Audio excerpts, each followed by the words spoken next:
Hey, how's it going, everybody? Good morning. This is going to be a stream focusing on flipping books from online websites and selling them back on Amazon. So today we're going to look at a little bit of FlipMine. We're probably going to look at a little bit of Keepa deals, a little bit of Keepa product finder, and of course we're going to do some just live Q&A, and I'll talk about my experience selling books on Amazon. So just while we get things started, let me just for anyone who's going to watch this as a replay, probably want to go ahead and skip 1 or 2 minutes ahead just so I can make sure everything's okay here, and then we'll get started.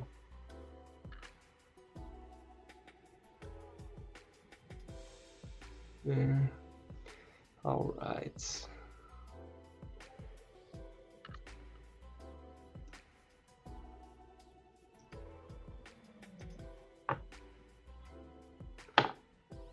Okay.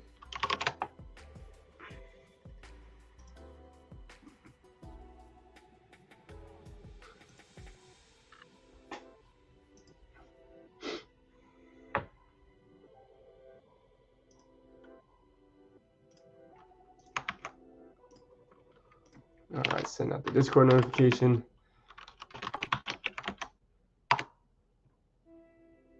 Let's see.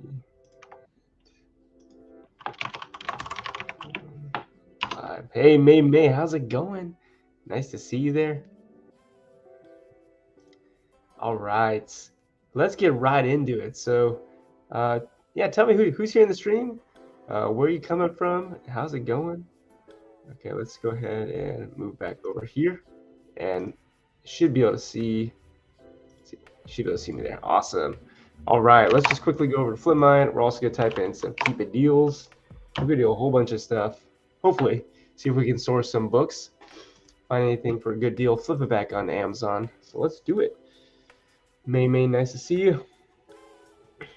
All right, I love looking at FlipMine throughout the day because eBay continues to produce good books for me. Now, what I will say is that there's a lot more competition, definitely on FlipMine on eBay than there is for Keepa deals or Keepa, the Keepa product finder tool. But there's definitely some great deals to be had. So, again, what I'm looking for when I see books over here is a difference in price between the eBay price and then for lowest price. And ideally, the bigger that price, the better. Like, for example, this first listing that I opened up right here, 45 and 131. While that probably is unlikely to be accurate, if it is accurate, that's something that I definitely want to look at. And you can see that clearly that was a good deal because it was available for 45 bucks, and you can see that it had already sold. Now, what's interesting about this book is I wouldn't have bought this book for 45, but somebody else did. And the reason why I say I wouldn't have bought this for 45 is because when this book did sell most recently, it sold for actually less than what it sold for just right now instantly. And there have been a couple sales maybe around the $50 to $60 range. This was a collectible sale probably at $53.99. So let's see if that's true. Yeah, that was a collectible sale. So I would say that this is it's interesting that someone bought that. I would not have bought that, but that did sell literally right away. This God of War book, let's take a look at that. Yeah, same thing here. This book is basically valued less than $69 in my opinion, so I'm not going to pick that book up either. Let's see this other book for 50. Buy box at 130, that's crazy. So this book might have a little bit of potential, although it doesn't sell that often. So you can see that all these sales are basically above $80 to $90. And there's even a sale here. Like, this is, again, another reason why you should be setting trackers, because somebody dropped the price of their book down to $6. Someone bought it pretty much immediately, and that person's going to make some pretty good money because, they should be able to sell that for a profit pretty easily. So I'm going to go and save that listing. That'll be a good listing to show other people why you should be tracking products, but I'm not going to go off of that one. $28 for this Firecast book. Okay, let's see. Interesting. I would not say that this is a great deal. It looks like the most that it's ever sold for is maybe up to $50, but generally these things are worth right around like 25 to 30, and even at that, it doesn't sell very often. So even though someone watched this in the last 24 hours, not really sure why, because I wouldn't say that that's a great deal. So I'm going to exit out that one and keep going from that. Hey, Glenn, nice to see you. Good morning to you. May says, coming out of sunny Florida, but not today, 45 degrees. Yikes, 45 degrees. Yeah, it's a bit chilly here as well in California, but excuse me, thanks for being here. All right, let's see if anything else. I'm curious, for those of you who are here, what's how did textbook season go for you? Do you have a lot of textbooks? Did you sell, did you sell better in January than the other months? I would assume that you did if you are a textbook seller or if you have a lot of textbooks, but I'm curious to know your thoughts on how the January textbook season went for you. Okay, I'm just gonna keep going through a couple more of these listings here, and then we're gonna head on over to some Keepa deals and some Keepa product finder. Let's see, looks like it's updating or it's refreshing here. And let's see, nothing that really stands out as of yet. Let's just look at this. And let's look at this one, Westworld. Financial education. Ooh, this one looks good too. So right now what I'm doing is opening potential leads based upon the difference in price between the eBay price and the inferred lowest offer price. So we'll see if any of these are actually good deals. 9 degrees here in West Virginia. Yikes. That is really cold. That's really cold, Glenn. All right, $88 for the System of Dynamics book. It looks like it's available for $193. Okay, this book actually has some potential here. This is Better World books, so they don't ever have an image. It's always, they don't have like a real picture. They have a stock image. It says good. It says, average condition without any missing pages, so that's good. And it looks like you'd have to pay $88.88 for this book. So if we type in $88.88, you definitely have to spend up on this book if you want to buy it. Keepa graph looks pretty solid on this. Like over the last year, the cheapest this book has sold for was at this point in time right here at $115. But generally it's been above $150, and there's been some sales above that. Like in this textbook season, there have been definitely some sales above $200, and you can see how that's basically shown here in the buy box use price. You can see the Apex Media was on this listing. We zoom in here. When they went out of stock, they were at 214. So that tells you that that's what they moved the book at. And yeah, there's some sales for over 200. So like, let's say we were just being conservative based upon the lowest this had sold for in the past, which is right around like 120. I mean, you wouldn't make any money. You'd make 29 cents, which is not great, obviously, but that's also the cheapest that this book had been in the last year. And if you look at his data, it's pretty solid here. If you went up to maybe like 175, then all of a sudden it's a little bit different. Now you're making a 52% ROI, but you're making $47 on that book. So I'd say this book is something that looks like a pretty good deal to me, as long as it is actually a hardcover. One issue that I've had a lot, actually not a lot, but sometimes, is that if they list the wrong format, that definitely would mess you up, because even though this ISBN is for hardcover, if they send you the paperback version, you can see that the paperback version of this book is not nearly worth as much. So this is something that you definitely want to be tracking, and when you get it, you'd want to make sure that, hey, was this actually the paperback or the hardcover? Because if you're paying for the paperback, then you're getting ripped off, because the paperback's not worth as much according to the Keepa graph. So that is definitely an interesting book there. Unfortunately, this is Better World's book, so you can't send them an offer. But this is a book that I would love to send an offer on, but there's no way we can do that. Gary says, keep it warm here, coffee in Vegas. Awesome, Gary. Gary, if you don't mind, if you still have that ASIN of that book that you wanted me to look in the last coaching session, if you could put that in the chat, I'd love to look at it now, because I was trying to go back and I realized I couldn't look at the chat again in the replay, and I forgot to save it. So if you still have it, that'd be awesome. Mimi says, I actually bought a couple of textbooks. I was getting McGraw-Hill, unfortunately, and I was able to sell, on eBay. Okay. Yeah. Sometimes I buy gated books in accent as well. So it's interesting. Okay, let's see what else we got. We have this visualizing book here for 45. Let's go over here on Amazon. Okay, this book is actually really interesting as well, because this book mostly, for most of the year was selling for over $75, and recently there's a little bit of a repricing war going on. Repricing war, for anyone who doesn't know, is when you see this staircase downward, that starts to happen pretty suddenly, and it's probably just going to be between the two lowest merchant fulfilled offer sellers. So let's see. Yeah, basically 39 and 43. So it's actually this maybe 4 or 5 people in this repricing war going down. So Bookworm, Glenn the Bookseller, Goodwill, Thrift Books. These are all people who definitely have pretty aggressive reprices, and that's why this is going down in price. Do I think it's worth picking up right now? I don't think so, no, because in the past, early in 2022, this got as low as $9, and what I would do is set a tracker for this book, because if the book ever gets that low again, I'd probably think about picking up a copy, just due to the fact that right now the used offer count is actually really low in the grand scheme of things, which is actually really good. And this book clearly has sold for quite a bit of money now. It says first edition. When did this come out? Let's go down 2014. So interesting that this came out so long ago, and it's still actually selling pretty good. So this is something I track probably for like $10. So come here at $10, get rid of that, and I'll go ahead and start tracking that for 3 years. And if you just do that, you just repeatedly track books that you think would be a good deal if you were to buy them at that price, and you do that every single day, and you're consistent with that, I mean, eventually you're going to get lucky. So, you know, if you track 10 or 20 or 50 books a day, like eventually you're going to get lucky. Now, not all the books that you track are actually going to be, and you know, they're going to be books that you want to buy because they're going to be worth it, but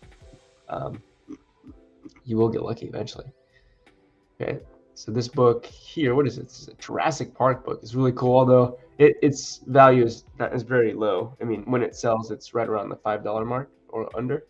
And even though the price of the book is up to $45, clearly it's not selling. And you can see even with the buy box price, you can see that this person came in at $205 and then actually went out of stock. That's really interesting. So they went out of stock on, what was this, November 25th, and November 25th, their price was up here at $205. So did they sell the book? I mean, they could have, because notice that when they went out of stock here, there was a sales rank drop, but I don't know. That's interesting. That's intriguing to me. Just because used offer count, or just because their stock quantity goes down, doesn't necessarily mean that they sold it. They could have, it could have been that they got a high pricing order. That actually might be more realistic as to what happened. But clearly this person hasn't sold their book, and they've been listed at basically above $100 or about $90, and then went down to $40, and they haven't sold theirs either. So definitely not a book I'd pick up there. And what's up? We got some other questions in here. So S says, hey, hi from Scott. Love your Keepa walkthroughs. Wondering if I can do the same in Sweden. Happy to catch you live. Hey man, yeah, thanks for being here. I appreciate it, man. Yeah, can you do it from abroad? I'm actually thinking of, so I'm going to be making a Keepa online arbitrage book course. I was thinking of trying to partner with some people who are international to figure out if it's possible for us to get you to sell, and to sell on Amazon in the US marketplace, and to figure out what the hoops would be. So I've been in contact with one person behind the scenes who lives internationally, but you know, it's something that I would love to try out. But again, I don't have any experience trying to set it up from living outside the US. And I also know that, especially like if you're in Europe, there's probably like VAT, you know, the value added tax that you have to deal with. So that's stuff I don't know how to do. So I'm pretty sure that you definitely can do it. I just don't have any experience doing it because I don't live outside the US, but I love to figure out how to do that with some people, and then maybe offer a course for other people. So S. Robertson, if you want to send me a DM on Instagram, it's just my name, Judgy Davenport. Maybe we can work together on that. Sarah says, what percentage of your buys now are tracked books? Ooh, that's a great question, Sarah. So I would say about 50% of the books I buy are from Amazon. So what percentage of those? I'd say maybe like one. I'd say probably 1 out of every 5, and the other 4 out of 5 books I buy on Amazon come from the product finder tool and the Keepa deals page. So I'd say probably 1 out of every 5 books. Probably equates to, Sarah, probably at least 1 to 2. I'd say usually I buy at least 1 book a day from the track product feature.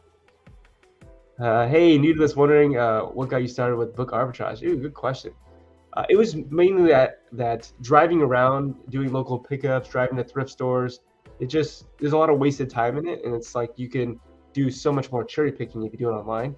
And I ran into the point where, because I'm very frugal and I save a lot of money, that capital wasn't an issue. More an issue was time. So I was like, okay, well, if I have 2 resources, capital and time, and I'm limited mostly in time, not capital, then how do I use my capital to basically buy back time? So it's like, if you do online book arbitrage, now you don't have to go out, you know, drive out and do local pickups. You don't have to go thrifting. You don't have to go library sell. So that's why I got started, is I saw that there is inefficiencies in online marketplaces. So I was like, hey, let's get started with this. I have some money to throw around, so let's do it. Hey, how's it going? Nice to see you here. I'm here for you. Shipping costs may be a killer. Well, I think I think, Scott, that if you're going to be selling from outside the U.S., you'd be selling on the U.S. marketplace, so you just need a prep center. So the shipping costs actually wouldn't be any different than if you lived in the United States, because you'd just be buying books on eBay and Amazon and then sending them to a prep center, and then they would ship them to the Amazon warehouse. So the shipping actually shouldn't be bad at all. So I'm not sure if you're thinking of doing this in the European marketplace. Maybe that's what you meant, but specifically I was talking about doing this on the Amazon FBA marketplace. So we got, let's see, 17 people watching here. Awesome. Thanks for being here. Go ahead and put your comments in the chat if you want to give me an answer. You prep all your stuff via Prep 100. So basically, I have a prep center. I send almost all my books to the prep center, almost everything to my prep center, and they will send it to Amazon warehouse. So most books I don't even touch, which means that's good for you because you wouldn't have to touch any of the books either. Sketchy Stories. Looks like you can buy this for $15 plus $4.35. $4.35 for shipping. And let's see what this is worth over here. Okay, this book is actually really interesting. Notice that this book has gone out of stock a lot in used condition. Like if you look between basically January and June, the used offer count, when someone did come in stock, it basically sold immediately. Like here's an example. Somebody came in stock at $17 in March, on March 5th, and basically went out of stock within a day. Interesting here again, you can see, so that's probably not a drop right there, but this is a sell right here. So it looks like right around 19 as well. And then there actually is some pretty good sales data for this book right around $30. There's a couple sales at 15. Actually, somebody came into stock in new condition for $29.99, which is also interesting. That sold out. So this book looks like it sells pretty frequently, right around like 25 to 30 bucks. If we look a little bit further back in the time, you can see that there's more consistent data there as well. And interestingly, Amazon was on the listing for this for about 10 or 11 bucks. So clearly this book has value when Amazon goes out of stock. But one thing that I want you to notice is that the sales rank gets a lot worse once the people are charging double or triple the retail price for this book, which makes sense. Like there's less people willing to spend double or triple the retail.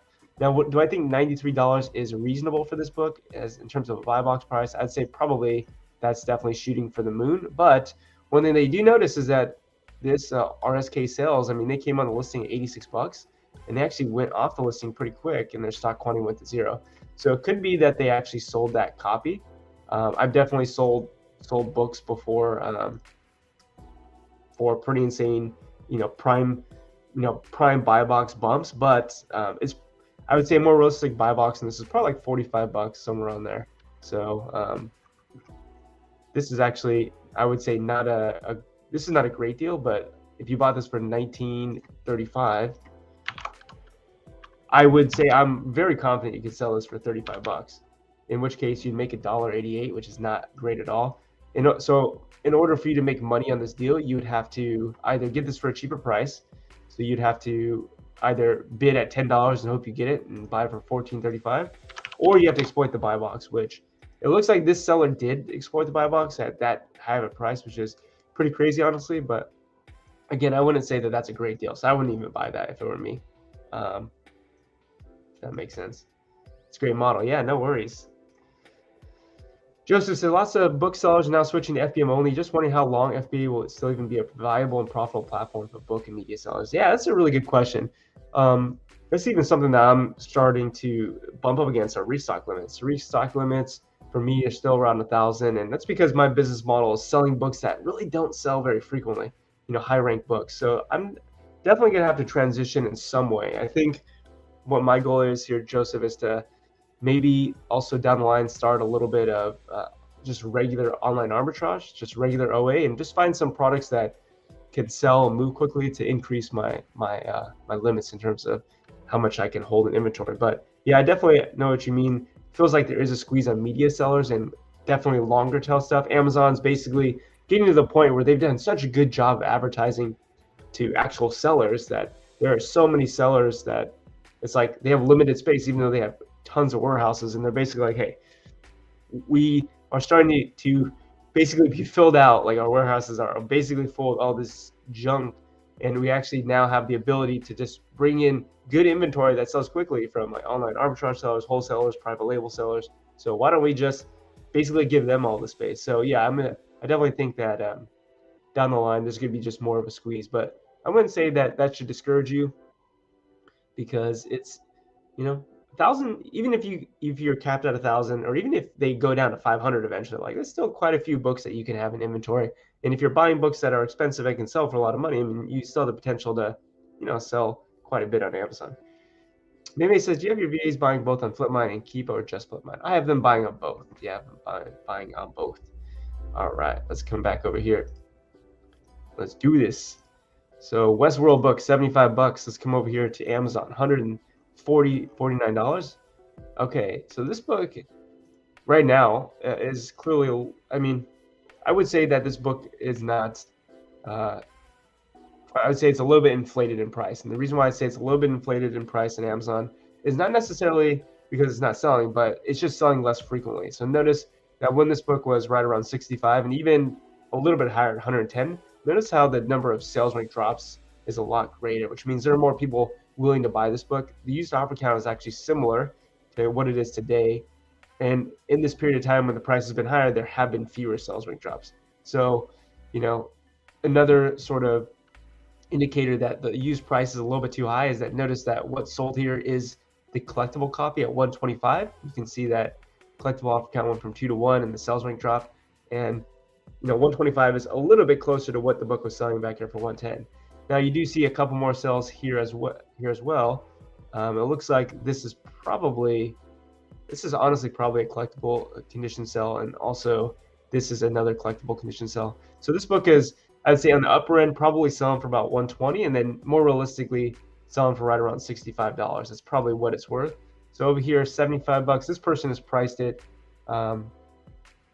in my opinion, a little bit higher than they should if they want to move it more quickly. But at the same time, if you want to buy it on Amazon, it's actually pretty expensive. So, you know, obviously if you're a consumer, you have no control over what people who own this book price the book at. So clearly the data just shows me that this book probably would move very quickly at 65 bucks. So if you could find this somewhere for 20 bucks, it'd be a good pickup. So like, for example, if you could buy this for 20 bucks on eBay at some point in time, you could sell it for 65 pretty easily, make some pretty good money, with the upside of maybe going up to 110, which is what it has sold for, and making a pretty hefty profit. So, you know, definitely not a book that I would buy at this price. And even this book's even actually available for a little bit cheaper on eBay as well. So get rid of that one. Good morning. What's up, Seth? Checkmate Flips. If you don't know who Checkmate Flips is, this guy right here, make sure you check this guy out. He also does a lot of eBay to Amazon. He doesn't do books. He doesn't mainly do books, but check him out if you don't know who that is. Okay, so 34 bucks over here on eBay. Let's go over to the Amazon page. Ooh, okay, this book actually is very interesting because if you look at the eBay price, it's 34 bucks. It's in acceptable condition, which is not great. Let's see if there's any description of what this is. It says moderate to heavy wear for normal use. No. So a lot of things on here don't point to this being in good condition. So I would expect to get basically a pretty ratty book, if I'm being honest. But the sales velocity on this book is really good. I mean, you see a lot of sales rank drops. So this book, while it's not selling every day, it definitely is selling multiple times a month in most months. And some of these recent sales have been as low as 50, but there have been some pretty good sales. I'm interested to see if this sells in January. So the one thing that's interesting is that back in January of 2022, this definitely exhibited textbook seasonality because you see the sales rank bottom out with this U really well. And what's interesting is that January just passed, and this book actually didn't really sell very many times. It only sold 3 times.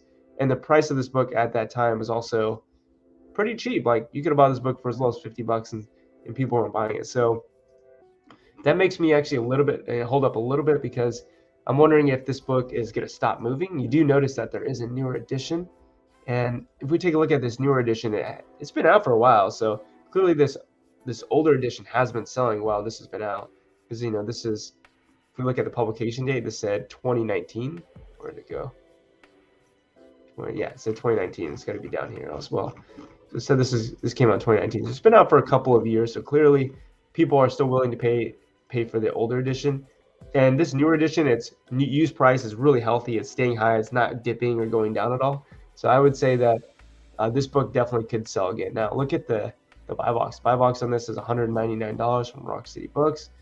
So would I buy this? I would say I probably would if it was in good condition, and I would, let's say you'd have to buy it for 34, and then what would I send it in as? I'd probably send it in probably around like, I mean, I want to sell it, so I'd say I'd probably send it in like a min price of 75 and max of like 90. So I would try to sell for 90 bucks.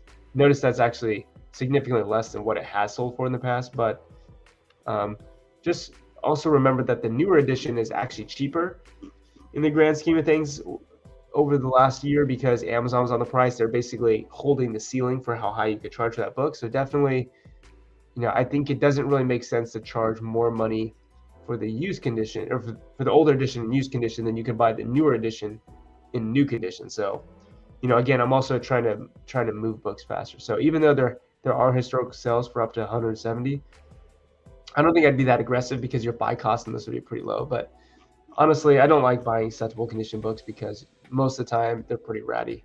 And, do I want to buy a book that the binding's coming undone, that I have to repair? And also, most of the books I want to send to a prep center. So it's like not like they're going to repair bindings for me and do stuff like that. So let's get rid of this book. Okay. So we have Law for Business, 35 plus basically $10 shipping. So you'd have to buy this for 45. Let's look over here on the Amazon page. Buy box is 84. That's good. The data on this is actually very, very consistent. You can see that it's been selling for about 80 bucks plus pretty consistently. Again, doesn't sell a ton, but definitely does sell. Now, what would you probably need to sell this for to move it? Well, the new third-party price is right around $93. So you probably would want to undercut them a little bit so that a reasonable human being would come along and pay for your book. And actually, notice that if you click on this new third-party FBA, basically this 90, so what are they at? They're basically at $98, so a little bit higher. And have they come down in price a little bit? Yeah, right now they're down to $93, $98 free prime shipping. So you definitely have to be under 93. So if you want to sell this book, you'd probably have to be right around like 80 to 85. So I'd say 85 is probably max what you'd be able to sell this for. So you'd basically be paying right around 45 bucks for this. I mean, it's definitely not bad. Like you can make some money on this. I'm curious to see what a buyback company offers for this. So let's see. I'm gonna come over here to Book Finder. I'm gonna type in ISBN, see what they offer. Okay, so they're offering $8 for this. I was wondering if they'd offer more for it. Okay, so this is something that you can also send an offer on. Clearly, this is somebody who is not a major textbook seller. They're probably just a student. They have only 5 feedback. So one thing that would be good to do is look at their eBay store to see if they have other items, which it looks like that's the only item that they have. So this is also something that I'd message them and say, hey, do you have other books? And the reason why I'd message them and say that is because if they have one textbook and they're actually selling it for significantly undervalued, in my opinion, like they're selling this for about half of what it sells for pretty regularly for on Amazon, that if they're a student, they probably have some others. So let's contact them and say, hey, do you have any other textbooks that you haven't listed yet? Do you have any other textbooks you haven't yet listed? So this is us creating a lead. And I'm gonna say, if so, would you mind pasting their ISBNs here?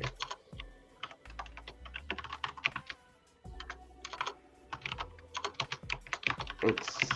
Okay, send them a message.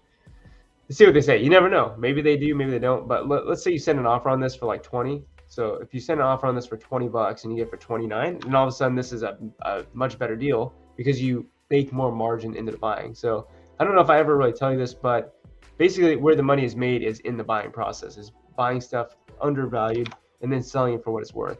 So like I said, 85 is probably what you would be able to move this book at. If you want to be a little bit more conservative, maybe $79.99. So clearly at $29 buy cost, that's definitely going to be a good deal. So I'm going to come here and I'm going to offer them 20 bucks for this book. Let me just quickly do a book counterfeit check. Normally loose leaves are very unlikely to be counterfeited, but it's a good practice just to do it. So it says unlikely, that's good. So I'm going to send an offer for 20. Let's see what they say. Probably say no, but It's okay. Yeah, offer is not accepted. The question then is, at what point does this book become a? At what point is this book still considered a good deal? So like, let's say we instead paid 25 for this book. So 25 plus 9 would be at what, 34.25. So if we paid 34.25 for this book,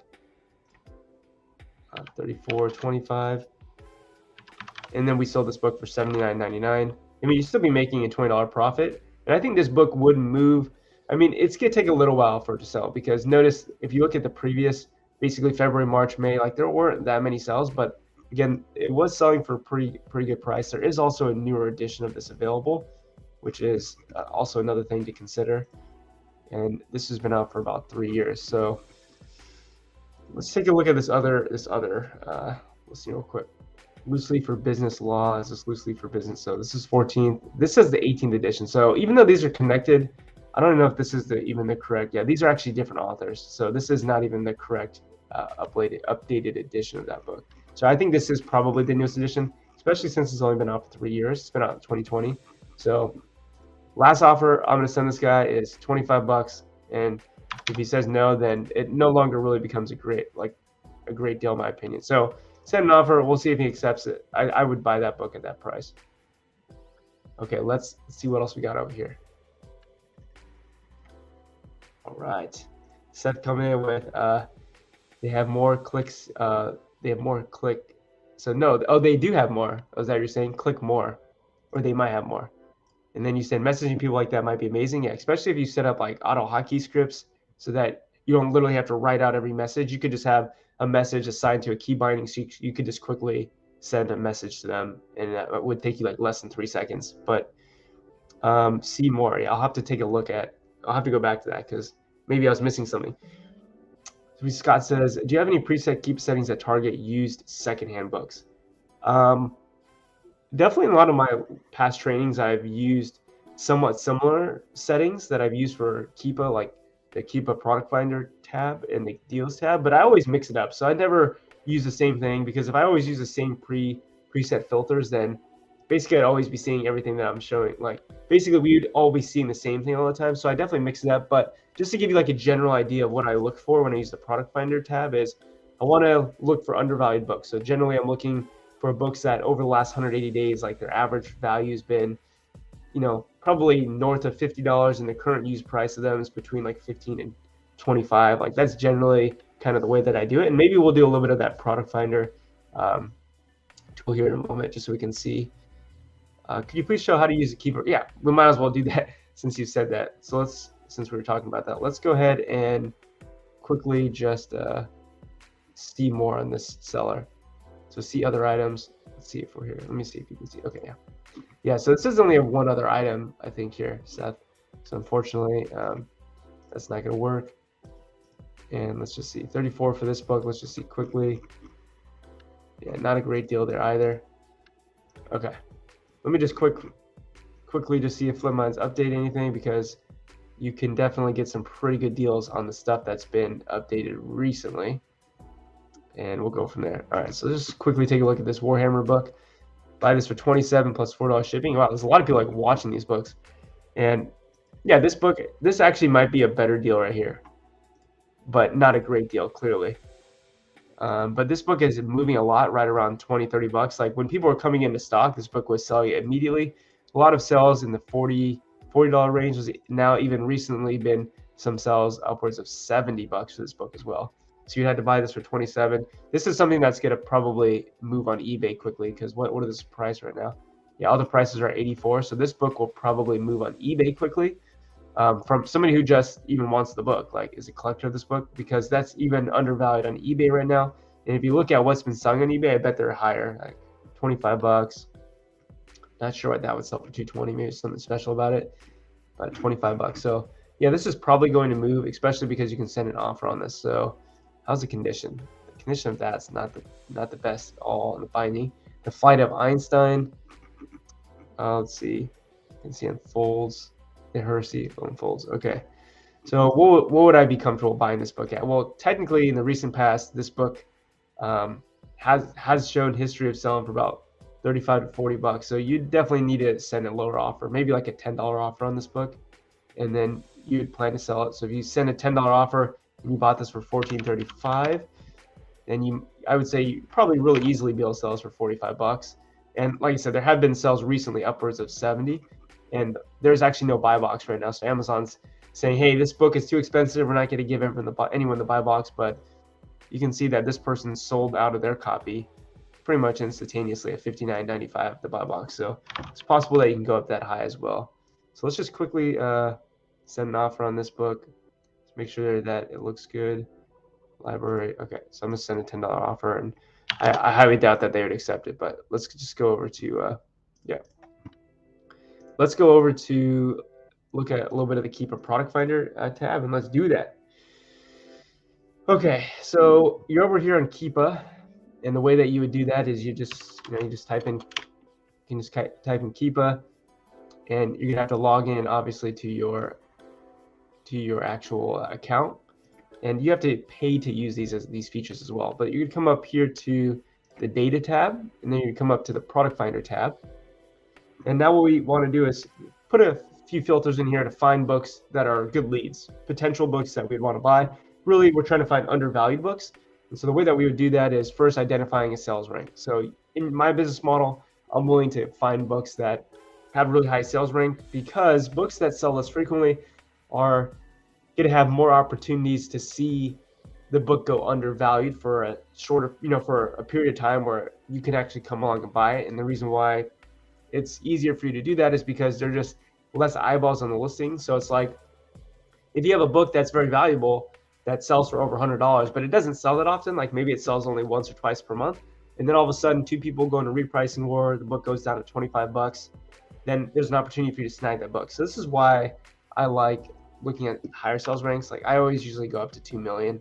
So you just change it based upon what your model is. Like if you want to find only fast selling books, like let's just do fast selling books, 500,000, because I know a lot of people here are like, Joji, some of the books you buy, they don't sell, or they do sell, but they take longer to sell. So you can say $500,000.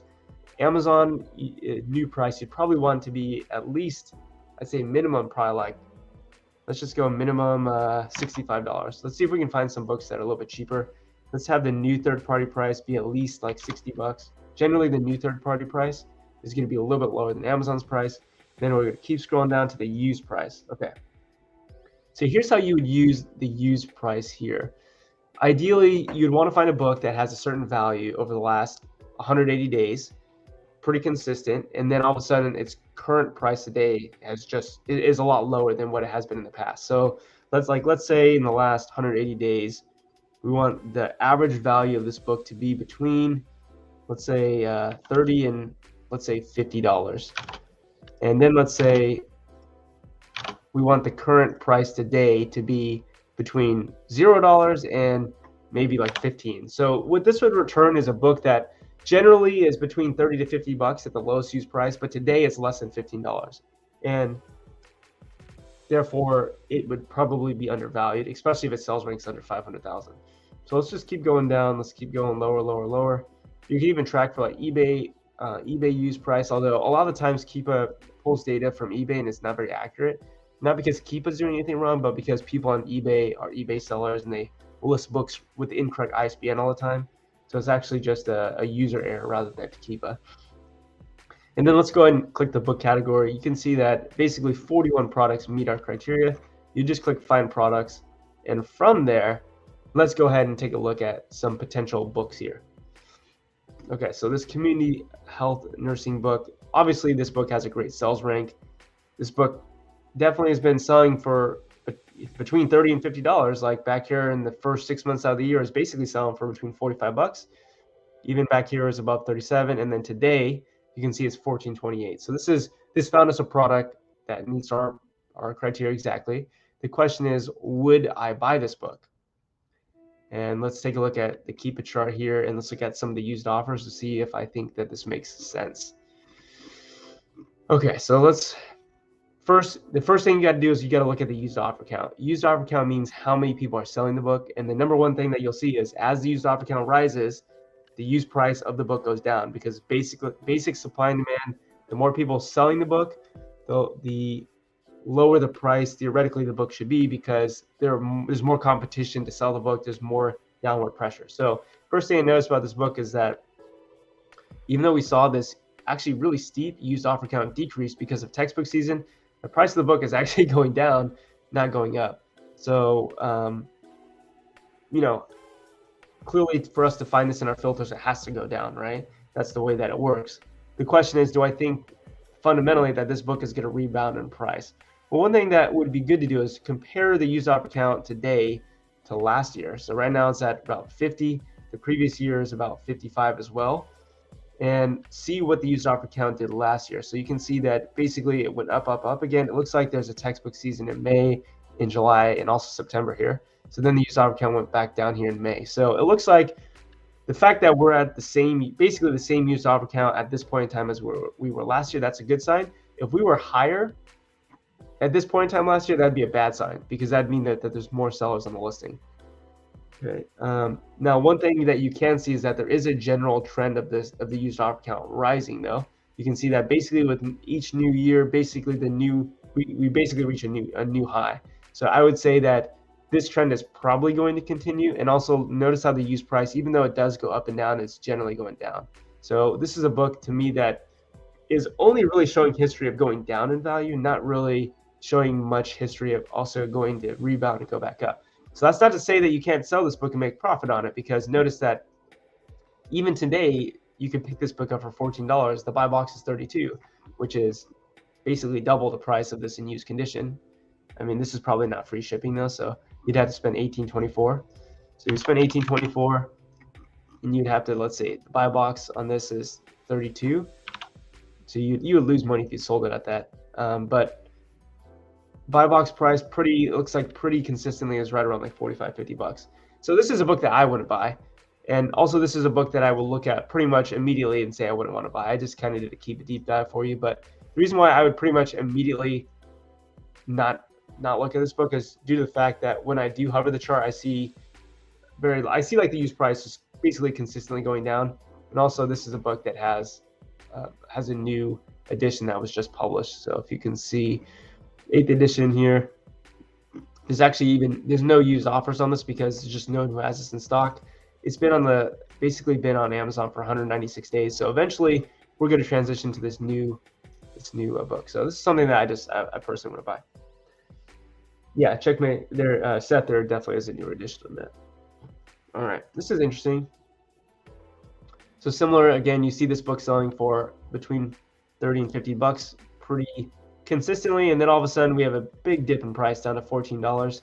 Buy box still at this time is $42. So this book might have a little bit more potential than the last one. Let's take a look. Let's go down to the Keepa chart here. Yeah, so this book, great, amazing textbook season back here in August. Also a really good textbook season here in January. Interesting that if you would have held out on this book, you could have sold it for about double the price, because lowest used price at the beginning of the textbook season was right around 25, and now that we're ending out the season, it's actually lower than it was when we started.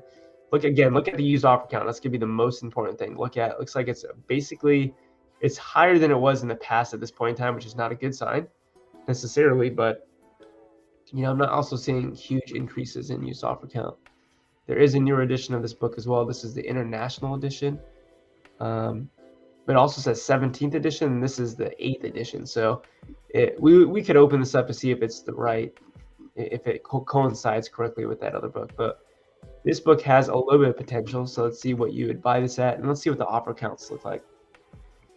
So yeah, it looks like someone already bought that copy at 18. So now it's back up to 30. So definitely I want to buy this book at 30, but if I could have bought it for 1962, let me see if it's down here.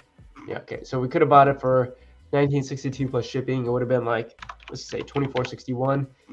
If you sold it for the buy box price of $42, you'd probably still lose money. Yeah, lose a little bit of money. So you'd have to exploit the buy box a little bit. So I'd say even this book, probably not a book that I'd buy even at that price. All right, let me go a little bit faster, and I'll just do a little bit of Keepa analysis in my head. And then once I find something that I think looks a little bit more promising, we'll take a look at that. But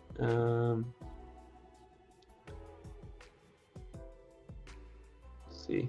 So you may be able to see I'm basically doing just some basic Keepa analysis in the bottom right here. That's interesting, but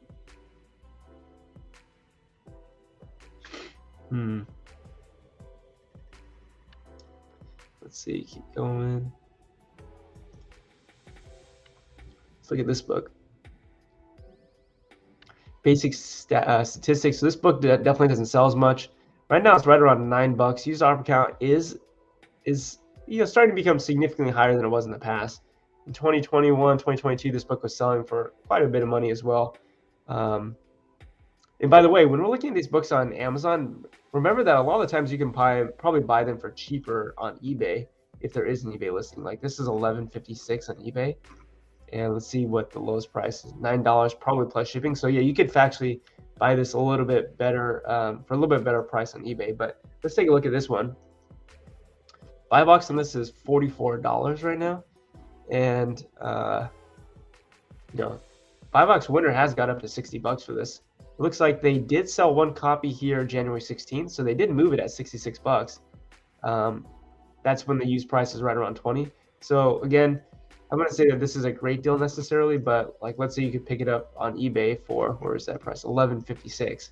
So your buy cost on this would be pretty low, which is good. You would have to exploit the buy box in order to make money on this. So I mean, buy box winner basically over the last 2-3 months has been as high as 87, which I think is unrealistic. I'd say a buy box of around 45 is going to be more realistic, and you could probably sell it for that. But again, in order for you to make money on this book, at least right now, you would have to exploit the buy box a little bit. But good news is that this book was selling for at the lowest used offer price, right around 35. So there's a little bit of potential of this book. I think you would definitely make money on this book if you bought it. But again, I wouldn't say that that's a great deal. So I wouldn't buy it. I'm only trying to buy great deals. You can see how he goes quick through Keepa. If you're not quickly comfortable with Keepa, there is hope. Just takes practice. I appreciate it. Hey, Mike, how's it going? Can you send me leads if I appreciate the knowledge as always, sir? Oh, man. Actually, you do send me leads, Mike. Sometimes it's funny when I watch your videos, Mike, I'll take a look at some of the books you pick up from the thrift, and I'll do some like quick Keepa research on them. And I'm like, hey, this book would have been great to buy like 6 months ago when the used price was $6, and then it went right back up to 20 or something. So you are sending me leads, Mike. So keep sending me the leads. Yeah, I appreciate you guys being here. And I appreciate the kind comments, everybody. All right, so again, that's not a book that I would buy because there's so many books to look at, right? I mean, this is just one set of criteria. I don't even look at these criteria because again, I focus on books that take longer to sell. But I know one of the critiques that I get all the time is that I buy books that don't sell very quickly, which is true, and I'm fine with that business model. But that's just what I do. Okay, sounds good. You can be invoicing me the leads, Mike. I love it. Yeah, invoice me any lead that I buy for sure. All right, Law, Business, and Society. Let's see, $9.80. There is a newer edition of this available. I'm just going to quickly throw this into Bookfinder. I'm just curious to see if Bookfinder's, yeah, so Sell Back Your Book's giving you $3 for this book, but I just want to see if they're offering anything for this book.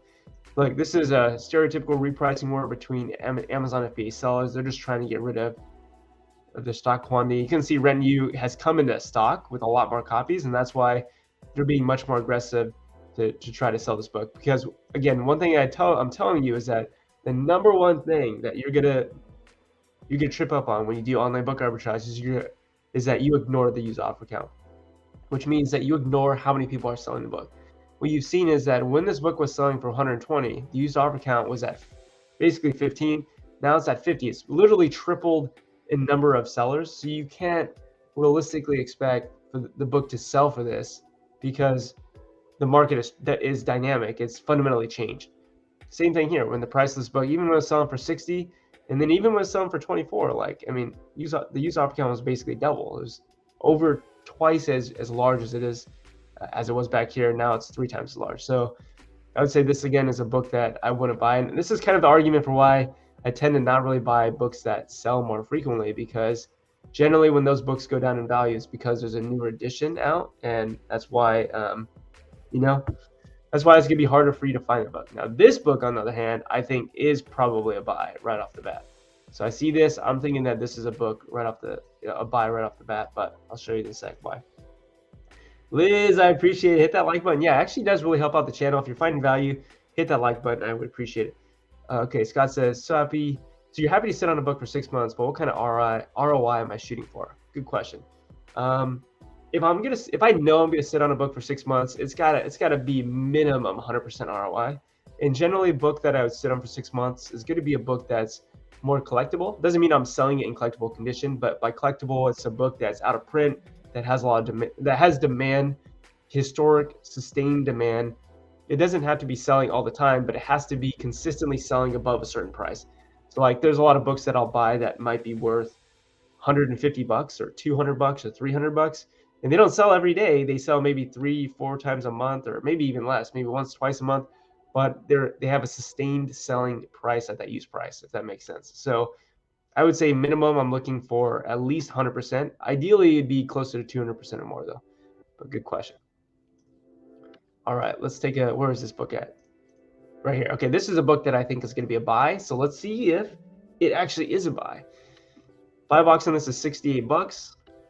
One thing that you have to understand about loose leaves, and even paperbacks for that matter, is that, remember, in terms of the format that people would prefer most, is that most people prefer hardcover first, then paperback, then loose leaf. Another word for loose leaf is book a la carte, also student value editions. So there's different names for them, but just remember that the first thing that I see on this book is that, okay, the paperback is the lowest use price is $29. Does it make sense that the loose leaf would be selling for almost double this $50 at the lowest use price than the paperback? Probably not, right? So if I look at the paperback version of this book, if I'm a logical human and I need this book for school and I need to buy this book, would I want to spend $50 for this in loose leaf version, or would I rather spend $29 to get this in paperback? Like, clearly you'd want to spend less money to get this in paperback. So I would definitely pay a lot of attention to what the paperback and the hardcover is going for when you are trying to look for loose leaf. So the paperback version of this book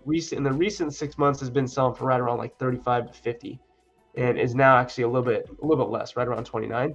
Now let's go and take a look at the loose leaf. So with that said, I won't say that I'm not saying that it's impossible to sell this book for $50. I'm just saying it's a lot less likely, because we would assume most customers are logical, and therefore they would prefer a paperback over a loose leaf, especially if it's cheaper.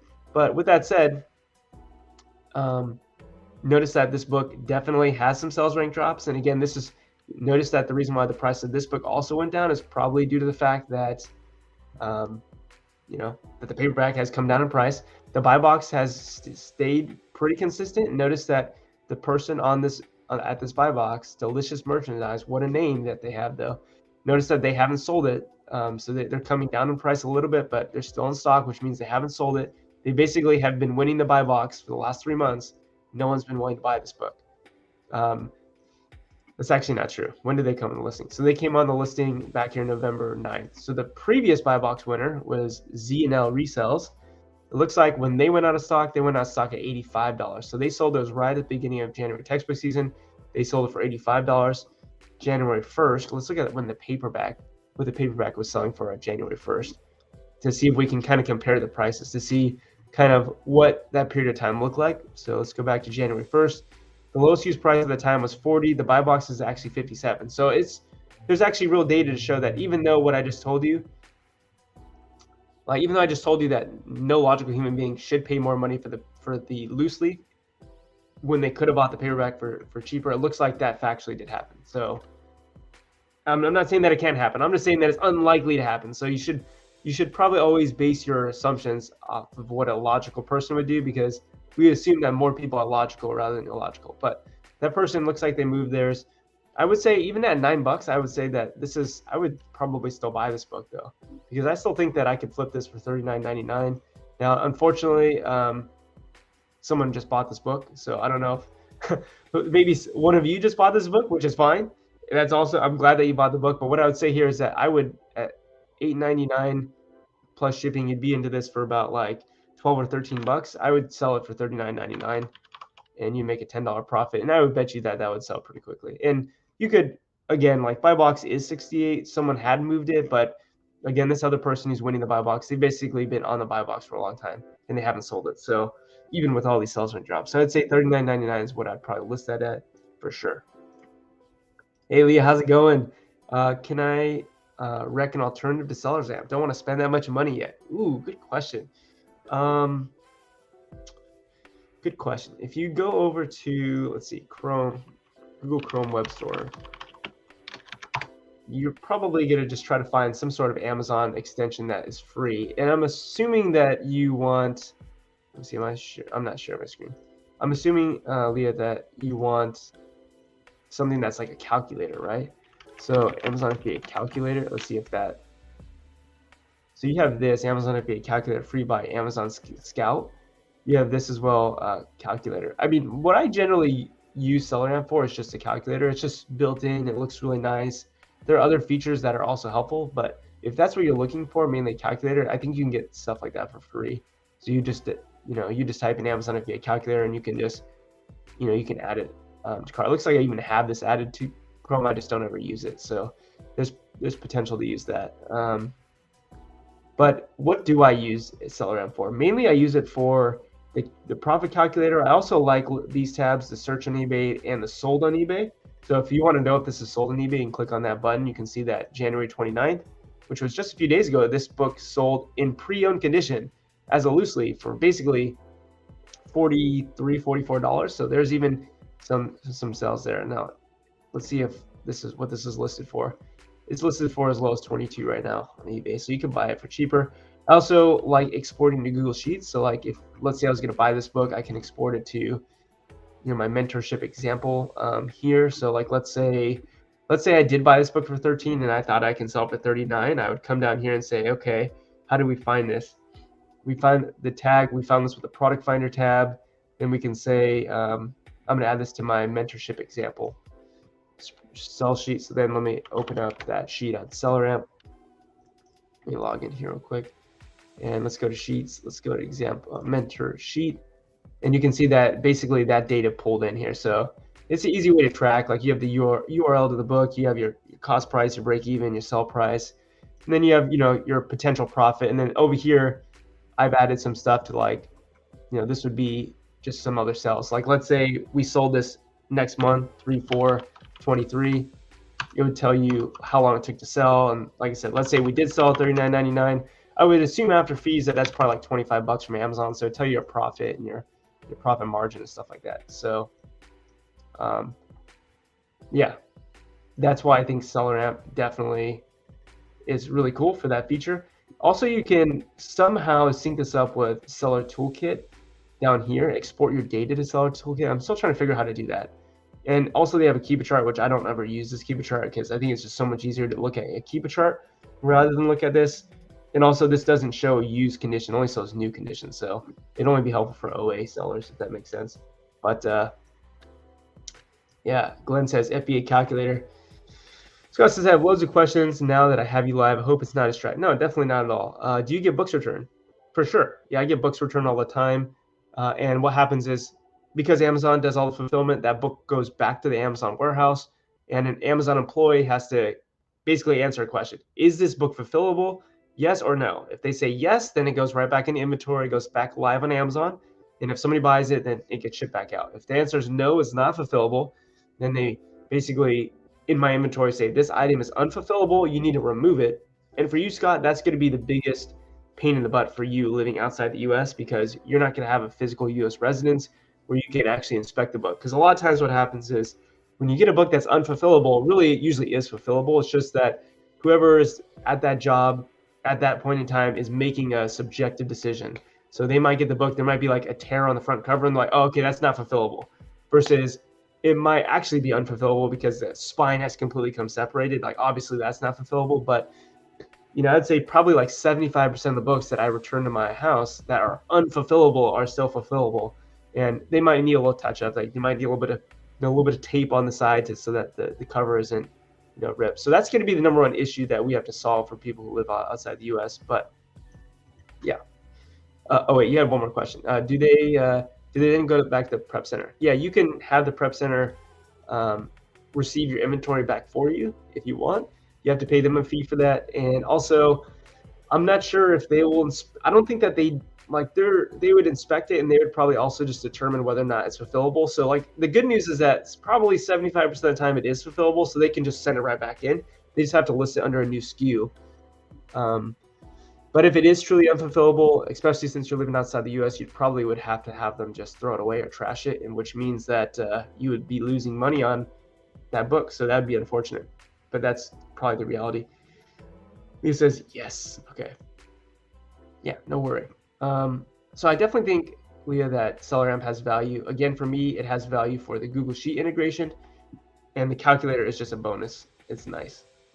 Also, it's cool to be able to open up this page on Google as well if you want to see, hey, sometimes the newer edition is not paired with this listing, so it's good to just Google it. I like that feature. So I wouldn't say that it's definitely not necessary. I basically sold, like Leah, I didn't even get SellerAmp until maybe like 4 months ago. So I sold books in Amazon for about 6 or 7 years.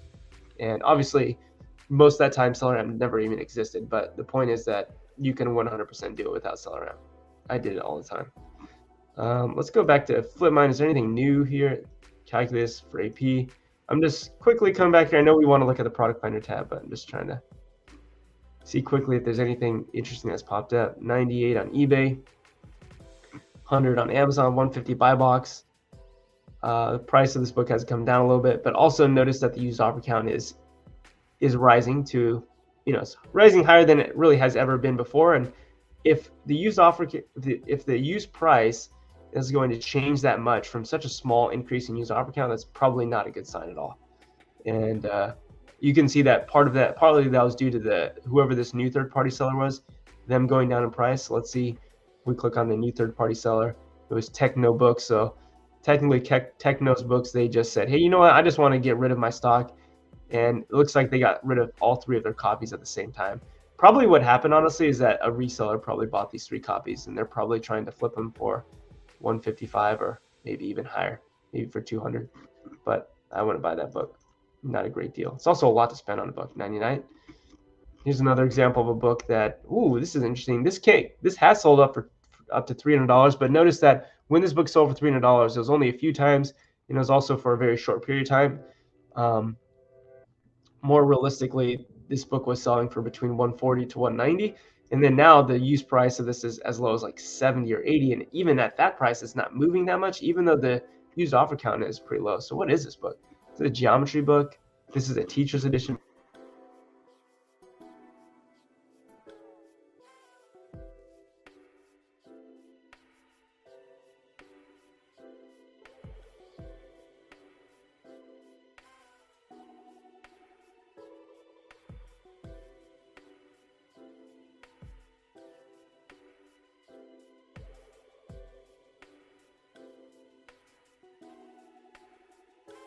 I'd probably track this book for like 25 bucks, because I feel like if this book ever gets to 25 bucks, I'm going to track this for 10 years, because this came out in 1991 and it's still selling. What would that be? Over, basically 30 years later. So this book has value. If it pops up for 25 and I can buy it for 25, I'd say probably I should be able to sell for at least 75 bucks, and you would make 100% ROI. And again, there is historical data to suggest it has sold up for 295, and I wouldn't bank off selling it for that, but there is historical data to show that it has sold for that. But I would say more realistically, if I ever did get my tracker hit, I would probably try to sell it for that price, if that makes sense. All right. So there's that. Okay, let's go back. Let's see if there's anything else that we can find quickly. So just to be clear, this Worlds of Children book, that's a book I would have bought for sure. I still wouldn't say that it was an amazing deal, but I think it's a good deal. Okay, here's another one. Dimensions of Literacy. This looks interesting. I don't see a new edition of this book paired with this listing. Let's go down. Let's see when this was published, 2014. You would think that there'd be a newer edition at this point in time, but let's go ahead and look at Google. Let's see if anything else pops up. It looks like the same thing pops up even on the publisher's page. So this to me is probably the newest edition available. So that's good. This was regularly selling for between 30 and 40 bucks. It was spiked momentarily in the last September textbook season. Notice that, let's look back to see if this book is sold in January. So last year it didn't actually sell January too much. There's a little bit of textbook seasonality, but not a lot. Definitely this book has more seasonality in May and September. So this book is mainly it's a three textbook season book, but mainly May, June, and then August, September is when it's gonna sell. So if you bought this book for $6.99, you're probably gonna have to wait till then. Notice that the buy box is at 16 as well, so it's probably a prime offer. Let's see if it is a prime offer. Yeah, it is. There's two in stock there, one in stock, and then actually the reason why I would not buy this book is because Rent You has 32 copies in stock, and if they have 32 copies in stock, then they have the ability to control the market and cause it to tank. So yeah, if they have that many in stock, definitely would run for the hills in that book. Not buying that. You always want, at least I'm always speaking from my experience. Whenever I bought books that had big sellers with massive stock quantity, it usually doesn't end well. So it's something that I would run away from. But you can do what you want to do. That's just what I do. All right, this is also interesting. Like this book, what is this? This looks like also a textbook, generally selling for about 40 bucks, and now it's a little bit cheaper. The question is it worth it? So there is a newer edition paired with this listing, and looks like that book's selling for around 50 to 60 bucks pretty regularly as well. And even though the price of this book is low, notice that someone did just move their book at $40 in the buy box. So again, with books like this that sell much more frequently, it's more realistic that you can exploit a buy box because there's more eyes coming to listing. There's more customers coming to listing. And when there's more customers coming to the listing, what that means is that there's more opportunity for somebody to make the decision that they want to spend more money for the buy, to buy the book in, from a prime seller. Also, the reason why I say that this buy box is more realistic is due to the fact that in the past, this book was selling regularly for right around that price. So I would say that this is definitely a buy box that is more realistic. With that said, the buy box is starting to become more unrealistic as the used price of this book continues to go lower. So again, this is a book that, it's actually really interesting. Notice that there's one copy here at 13 and then one copy at 17. So basically the same price after shipping is included on this book. And then it goes right up to 40. Now Rent You has 7 copies in stock, which is not great. And then Rock City Books has 6. So what could be possible is that they could also join in this repricing war and they could decide to lower the price. And it looks like Apex Media was willing to do that because notice that they only had 1 in stock and the used price went down really low. So it's possible that Apex and also possible that Rent You and Rock City Books could do that as well. So this is a book that I definitely wouldn't be surprised if you sell it for 40. I mean, you have to buy it for 17, sell for 40. But again, the ROI on this would be 46%, which because this would probably sell quicker, it's not necessarily a bad thing. That you would expect the ROI to be lower on books that sell more frequently because it's harder to find good deals. But I wouldn't buy it because of the risk of there being a lot of stock quantity from the other sellers that they could potentially tank the price. Good question, Liz. On average, how many books do you find a day? On average, I buy about 5 books a day, which is not a lot, but my average buy cost is $27. So, if we do a little bit of quick math, let's just do a little bit of quick math. So $27 is my average buy cost. I buy on average 5 books a day. So it's about $135 I spend a day times 30. So that includes on weekends as well. So that's about $4,000 in spend a month if you buy 5 books a day at 27 bucks each. And then if we just do a little bit of quick math, let's go and refresh this. My average sell cost is $99. So if I buy 5 books and I sell them for on average $99, then basically $495 a day in sales is kind of right around what I average. So if you do that times 30 days, then it's basically selling about 15 grand a month, which is pretty accurate. So I mean, and it obviously it's not like I always sell that many books a day, and then also sometimes I'm not even showing my screen. Sorry, not even showing my screen. What am I doing? So let's see. Can you see my screen now? Calculator. Okay. What I was saying is I buy 5 books a day. Let me refresh this. I buy 5 books a day. Spend. How do I go like this? 5 books a day. Spend on average $27. I'm spending about $135 a day. I do that every day, including weekends. So I spend about $4,000 at least. Usually $4,000. So I might maybe buy a little bit more, but usually it's about $4,000 spend a month. And like I said, if I go ahead and sell those 5 books on average for $99. Then $495 is what I would, generally sell a day. And obviously during the textbook season, it changes quite a bit, but like you sell a lot more during that time. And sometimes you sell less, but yeah, usually I only buy about 5 books a day. And you can see like buying 5 books a day is not that many books if you're really thinking about it. So you just got to find 5 good deals a day. What is the best route for a first-time seller? Good question. The best route. The first thing to do is just to get an Amazon seller account. So if you don't have an Amazon seller account, that's what you need to do is sign up for one, get one active. And it depends. I'm assuming you live in the United States. If you live in the United States, I think the next best step would be to it depends on how much capital you have, to be honest. If you have capital to spend, then I would say you could probably just start online book arbitrage. But if you don't have much capital, like if you have less than $5,000 that you can spend, I would say it'd probably be best to start with just like the thrift model, like finding books at thrift stores, Goodwills, library sales, local meetups. On my YouTube channel, which is what you're on right now, my most recent video was starting with $0. So I'm actually showing you, I'm doing a series. I'm showing you what I would do if I had $0. Now, take it with a grain of salt because I also have 6 or 7 years of Amazon selling experience under my belt. So it's different for me starting with $0 than somebody who doesn't know anything about what I know. But I would say if you don't have much capital, start with free book pickups for sure. And focus on selling books that probably are like,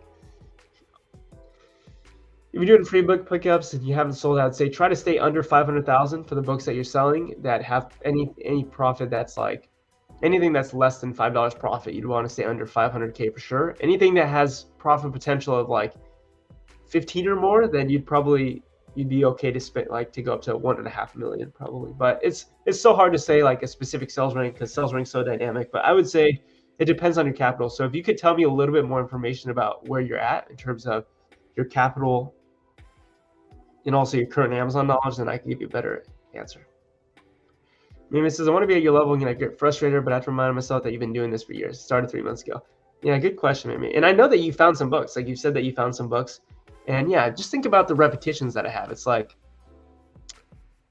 I have years and years of experience reading thousands and thousands of Keepa charts. So even though I go really slow and I break stuff down for you, like basically my Keepa analysis on this is so quick. Like I'm just going boom, boom, boom. So I might be able to look at 5 books for every time it takes you to look at 1 book. So I'm able to get through 5x the amount of books. So if you're able to buy 1 book a day, Mimi, and I'm able to buy 5 books a day, is because I'm looking through 5 times the number of listings because I go 5 times quicker.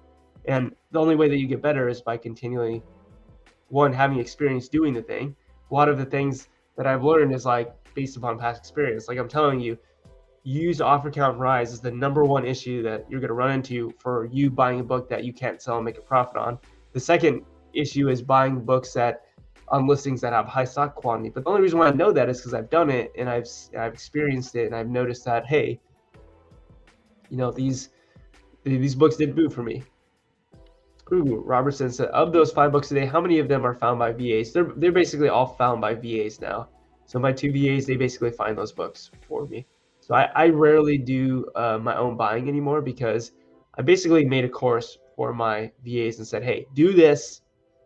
And I've been giving them a lot of feedback. Like I haven't necessarily done lives with them, but I've basically given them a lot of Loom videos. Like, for books that they bought, here's why I wouldn't have bought it. Here's why I would have bought it. This is why it was a good buy. They have questions, so my goal is to build them up, make them really, really good, and they definitely are pretty good. They're definitely pretty good for sure. I've learned so much free info from your earlier videos you dropped some. I appreciate it. Thanks, Scott. Yeah, for real. I appreciate it. That's awesome. Do you use default triggers with Scout IQ? Oh, I actually don't even use Scout IQ because I do all online book arbitrage, so I don't even use Scout IQ. My model here is just to buy all books online, eBay, Amazon, and flip them right back on Amazon. So I just use Keepa because Keepa is really the only tool you need to use to determine if you should buy a book. And again, remember, it's not like I'm buying a lot of books. I'm doing very low volume. Like I'm only buying 5 books a day on average, but my spread on them is pretty crazy. Like buy a book for 27, sell for 99 on average. Like you're gonna make some money, but it doesn't move quickly either. I just looked at my average, how long it takes a book to sell on average, and it's a little bit, it's just shy of 4 months. So the average book that I buy takes just under 4 months to buy, or to sell. But obviously the return on it's like 200%, which is like the average return. So it's definitely a business model that you have to figure out if you want to use that or not, because I personally would rather do less work to find fewer books and they sell for more money but take longer to sell. And partly is because at this point in my life I have enough capital that if I have $20,000 or $30,000 invested in books, like it doesn't, fortunately it doesn't like it doesn't matter, because it's it's at this point in time, it's like I buy books every day that's consistent. That's like the money that I get back today came from 3 months ago. So it just works for me. What's your system when it comes to repricing? What are you looking at when you review a repricer? Ooh, good question. So I use BeCool. BeCool is for anyone who doesn't know, it's a repricer. And to put it simply, whenever I do research, I'm always thinking about what's the min price going to be and what's the max price going to be on the book that I'm buying. And then in BeCool, I set the min and max price, and I compete for the lowest FBA price within the min and max price. So I don't even compete for the buy box price. I used to do that, but now I compete for the lowest FBA price just to try to get the sell. Most of the time, the lowest FBA price gets the buy box. Not all the time, but most of the time. And yes, there's a little bit of rotation, but like if you're within a certain percentage, like I think it's 5% of the lowest price, but I just compete for the lowest FBA price because I'm trying to sell my books.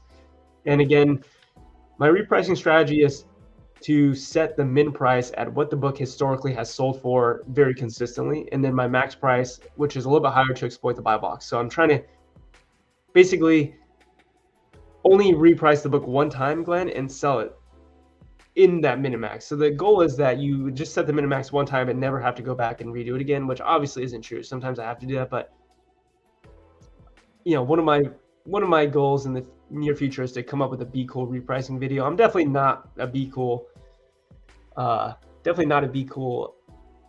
expert by any means, but if I might make a video on that and people can see kind of how I do it. And again, I'm not doing it the best probably, but that's just how I do it.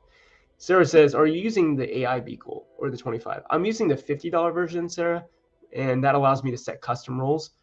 And is there 20? I don't even remember if there was a 25. Maybe the 25 version is for, I know they do it based upon like how many you have it, like how many listings you have, but I pay $50 a month. Would be great if you explain how you check Keepa so fast, examples of potential books when you stop and go. Ooh, that's definitely a good question. And then one sec. Well, we'll get back to that one sec. Maybe it says, I have my repricer set at match lowest price with same condition, not match buy box. Okay, yeah. I used to have mine match same condition. Now I just match any condition. And I'm not saying that that's better by any means. Maybe that's just what I do. So, and honestly, probably it doesn't make too much of a difference. Okay, so Javi had a good question. He said, how do you do your research real quick? Like, what are you looking for? Well, what I can say is, whenever, like, for example, it's hard for you to see this in the bottom right, but when I just hover over this, one thing that I noticed right off the bat is that if you look at today's price in comparison to the last year, and you just glance at it, I hope you can see that the used price today is higher than it was in the past. So automatically what you should assume is this book is more expensive than it was in the past. That's not a good deal. It's like, think about it like grocery shopping. It's like, okay, eggs used to be this price the whole year, and then all of a sudden they're higher than they were in the past. So obviously that's a terrible deal. So you would automatically move on from that. So I just literally in half a second be like, no. I hope that makes sense. Even though you do see the spike right here, again, that looks like a one-off to me. Okay, so that's like automatic no. This book here, also, I'm gonna say pretty much automatic no, because the price today looks basically the same as it was in the past.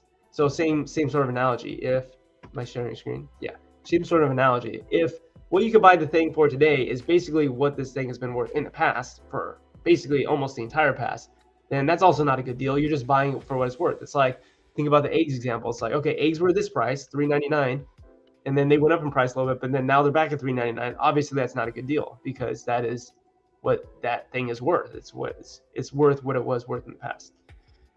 Okay. Um, so, for example, this is a book automatic, like it doesn't sell, like the sales rank hasn't dropped. So it's like, okay, well, if sales rank doesn't drop, it doesn't matter how high the lowest use price is, because if no one's buying it, then it doesn't matter. There's no difference between this or this book. Book could be $1,000, and if no one's buying it, it doesn't matter. Here's something that I would look at, and here's why I would look at this, Javi, is because when I look at this, today's price is significantly lower than what this price was in the past. So that's, as a human being, that's intriguing to me, because I'm like, eggs were $3.99 for the last year, and now they're $1.99. So let's take a look at it. Is there a reason why it's so cheap? Is it possible? So then I would open this up. So I'm basically looking at what is the use price consistently look like over the last year in comparison to what it is today. If it's equal to what it was in the past, if it's greater than what it was in the past, then that's probably not a good deal. If it's significantly lower than what it was in the past, then you probably should do further research, because fundamentally this book is very cheap compared to what it's historically been selling for, if that makes sense. Interesting. So this book basically just plummeted. You can see you have a repricing war. Used buy box is basically causing this, which means these are prime sellers probably. And let's take a look at who the prime sellers are.